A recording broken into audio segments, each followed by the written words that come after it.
అందరికీ స్వాగతం. ఈరోజు మనం ఆర్థిక సంవత్సరం 2026 కోసం H1B క్యాప్ రిజిస్ట్రేషన్ ప్రక్రియ గురించి కొంచెం లోతుగా మాట్లాడుకుందాం. నమస్కారం. అవును, మన దగ్గర యుఎస్సిఎస్సి వాళ్ళ అధికారిక గైడ్లైన్స్, లేటెస్ట్ అనౌన్స్మెంట్స్ అన్నీ ఉన్నాయి. కరెక్ట్. వీటి ఆధారంగా ఈ ప్రాసెస్లో ముఖ్యమైన తేదీలు, ఏవైనా కొత్త రూల్స్ ఉన్నాయా, ఫీజులు, టెక్నికల్ మార్పులు ఇవన్నీ క్లియర్గా అర్థం చేసుకోవడమే మన లక్ష్యం.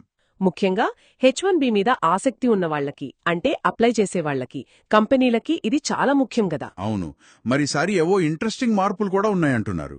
ఉన్నాయండి. ముఖ్యంగా ఆ క్రెడిట్ కార్డ్ పేమెంట్ లిమిట్ ఒకటి మారింది. అలాగే సెలెక్షన్ ప్రాసెస్లో కూడా ఒక ముఖ్యమైన పద్ధతి కంటిన్యూ అవుతోంది. ఓ, అయితే ముందుగా రిజిస్ట్రేషన్ ఎప్పుడు స్టార్ట్ అవుతుంది?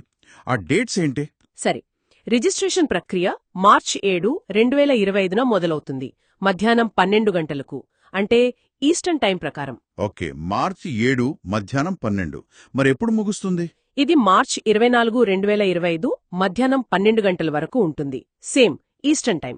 అంటే దాదాపు 2 వారాలకు పైలా టైం ఉంది. అవును, మొత్తం అంతా యుఎస్సిఐఎస్ ఆన్లైన్ అకౌంట్ ద్వారానే చెయ్యాలి, ఎలక్ట్రానిక్గా మాత్రమే. వేరే పద్ధతులేవీ లేవు. రైట్. మరి రిజిస్ట్రేషన్ ఫీజులో ఏమైనా మార్పుందా ఈసారి? ప్రస్తుతానికి, అంటే FY 2026కి లేదు. ప్రతి లబ్ధిదారుడి తరపున చేసే ఒక్కో రిజిస్ట్రేషన్కి $215 చెల్లించాలి. ఓకే, $215. ఇది లాస్ట్ ఇయర్ పెంచిన ఫీజు కదా? అవునవును, అదే ఫీజు కొనసాగుతోంది. సరే, మరి రిజిస్ట్రేషన్ కోసం USCIS ఆన్లైన్ అకౌంట్ అవసరమన్నారు కదా, అందరూ కొత్త అకౌంట్ క్రియేట్ చేసుకోవాలా, లేక పాతవి పనిచేస్తాయా? మంచి ప్రశ్న. పిటిషనర్లకి గాని, వాళ్ల ప్రతినిధులకి గాని ఆర్గనైజేషనల్ అకౌంట్ అనేది తప్పనిసరి. ఓకే. ఒకవేళ ఎవరికైనా FY 2021-24 మధ్య అకౌంట్ ఉండి అవి FY 2025లో వాడకపోతే వాళ్ళిప్పుడు లాగిన్ అవ్వగానే ఆ పాత అకౌంటే ఆటోమేటిక్గా ఆర్గనైజేషనల్ అకౌంట్గా మారిపోతుంది. ఆహా, అంటే అప్గ్రేడ్ అవుతుందన్నమాట. అవును, ఇక కొత్తగా అప్లై చేసేవాళ్లు ఎప్పుడైనా కొత్త అకౌంట్ క్రియేట్ చేసుకోవచ్చు. దానికి టైం లిమిట్ లేదు. కానీ బెనిఫిషియరీ వివరాలు ఎంటర్ చేయడం, ఫీజు కట్టడం మాత్రం మార్చి 7 నుంచే సాధ్యం, అంతేనా? ఖచ్చితంగా. మార్చి 7 మధ్యాహ్నం 12 తర్వాతే మీరు బెనిఫిషియరీ డీటెయిల్స్ యాడ్ చేసి ఫీజు కట్టగలరు. గడువు మార్చి 24 వరకు ఉంది కాబట్టి మరీ మొదటి రోజే హడావిడి పడాల్సిన అవసరం లేదంటారా? ఎలాగూ లాటరీ తర్వాతే కదా? నిజమే. సెలక్షన్ ప్రాసెస్ అనేది రిజిస్ట్రేషన్ పీరియడ్ ముగిశాకే జరుగుతుంది. కాబట్టి మార్చి 7 నుంచి 24 మధ్య ఎప్పుడైనా పూర్తి చేయొచ్చు.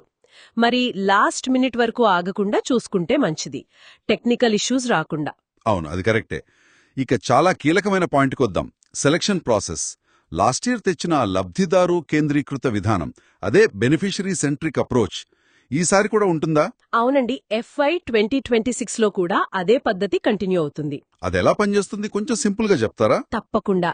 అంటే ఇప్పుడు ఒకే వ్యక్తి పేరు మీద వేర్వేరు కంపెనీలు ఎన్ని రిజిస్ట్రేషన్లు చేసినా సరే ఆ వ్యక్తిని లాటరీ కోసం ఒక్క యూనిట్గానే లెక్కిస్తారు. ఓ, అవును, రిజిస్ట్రేషన్ల సంఖ్య బట్టి కాకుండా ఎంతమంది యూనిక్ బెనిఫిషియరీస్ ఉన్నారు అనే దాని ఆధారంగా సెలక్షన్ జరుగుతుందన్నమాట. ఇది సిస్టంలో ఫెయిర్నెస్ పెంచడానికి, మల్టిపుల్ రిజిస్ట్రేషన్ల ద్వారా ఛాన్సులు పెంచుకునే అనవసరపు ప్రయత్నాల్ని తగ్గించడానికి తెచ్చారు. అంటే ఇది నిజంగా జెన్యూన్ క్యాండిడేట్స్ కి మంచి విషయం కదా? ఖచ్చితంగా. మరి గడువు తేదీ మార్చి 24 నాటికి అవసరమైనన్ని స్లాట్ల కంటే ఎక్కువ మంది యూనిక్ బెనిఫిషరీస్ రిజిస్టర్ అయితే అప్పుడు వాళ్లలో ర్యాండమ్గా లాటరీ తీస్తారు. ఒకవేళ తక్కువ మంది ఉంటే? ఒకవేళ సరిపడా లేకపోతే అప్పుడు కరెక్ట్గా రిజిస్టర్ అయిన యూనిక్ బెనిఫిషరీస్ అందర్నీ సెలెక్ట్ చేస్తారు. సెలెక్ట్ అయిన వాళ్ళకి ఎప్పుడు తెలుస్తుంది? వాళ్ల USCIS ఆన్లైన్ అకౌంట్స్ కి మార్చి 31 నాటికి నోటిఫికేషన్ వస్తుంది. ఓకే, మార్చి 31న రిజల్ట్స్ అన్నమాట. సరే, ఇక క్రెడిట్ కార్డ్ పేమెంట్ లిమిట్ గురించి చెప్పండి. ఏదో మార్పు వచ్చిందన్నారు. అవును, ఇది చాలా ప్రాక్టికల్ చేంజ్. ఇంతకుముందు daily credit card transaction limit $24,999.99 మాత్రమే ఉండేది. అవును, పెద్ద పెద్ద కంపెనీలు, లా ఫార్మ్సు, వందల కొద్ది రిజిస్ట్రేషన్లు ఒకేసారి చేస్తుంటాయి కదా, వాళ్లకి ఈ లిమిట్ చాలా ఇబ్బంది పెట్టేది. ఒక్కోసారి పేమెంట్స్ ఫెయిల్ అయ్యేవి. నిజమే. అందుకే ఈ ఇబ్బందిని గుర్తించి యుఎస్ ట్రెజరీ డిపార్ట్మెంట్ ఈ H1B రిజిస్ట్రేషన్ పీరియడ్ కోసం ఆ డైలీ లిమిట్ని తాత్కాలికంగా $99,999.99 పెంచింది. అబ్బా, ఇది నిజంగా పెద్ద రిలీఫ్ వాళ్ళకి. దాదాపు $1,00,000 వరకు ఒకే రోజు కార్డు వాడొచ్చన్నమాట. అవును, చాలా రిజిస్ట్రేషన్స్ చేసే వాళ్లకి ఇది పెద్ద ఊరట.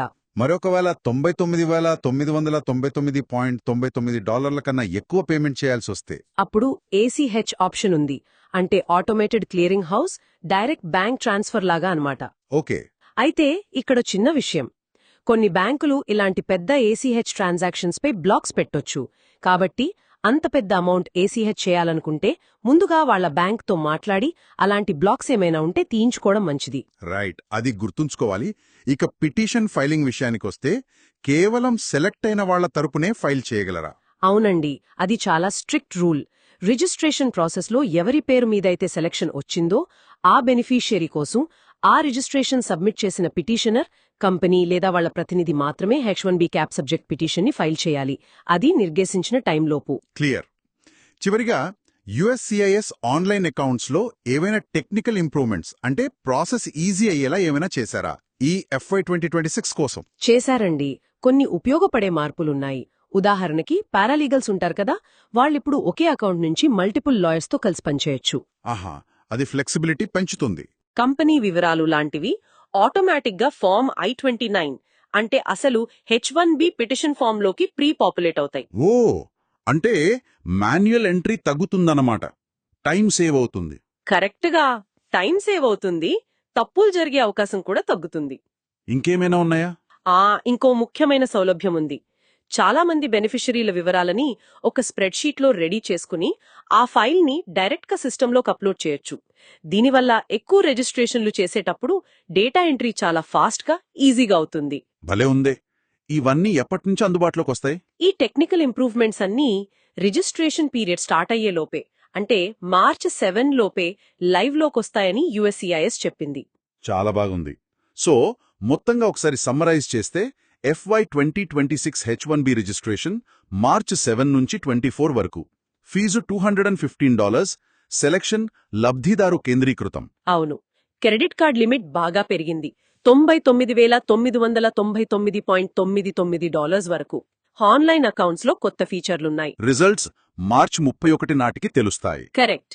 ఈ మార్పులన్నీ ముఖ్యంగా ఆ బెనిఫిషరీ సెంట్రిక్ పాలసీ, పెరిగిన ఫీజు, గత ఏడాదితో పోలిస్తే కాదు, అంతకుముందుతో పోలిస్తే ఈ టెక్నికల్ అప్గ్రేడ్స్ ఇవన్నీ కలిపి H1B అప్లికేషన్ ప్రాసెస్ని, ముఖ్యంగా పెద్ద కంపెనీల స్ట్రాటజీలని ఖచ్చితంగా ప్రభావితం చేస్తాయి. నిజమే. ఇది మనల్ని ఒక ఆలోచనకి దారితీస్తుంది. ఈ లబ్ధిదారు కేంద్రీకృత విధానం, ఫీజుల ప్రభావం, ఇవి లాంగ్ రన్లో అసలు H1B అప్లికేషన్ల సంఖ్యను ఎలా మారుస్తాయి, కంపెనీలు ఎలాంటి వాళ్ళని రిక్రూట్ చేసుకోవాలనుకుంటాయి, వాటి స్ట్రాటజీలు ఎలా మారొచ్చు, దీని గురించి బహుశా మనం భవిష్యత్తులో ఇంకోసారి మాట్లాడుకోవాలి. అవును, అది ఆసక్తికరమైన విశ్లేషణ అవుతుంది.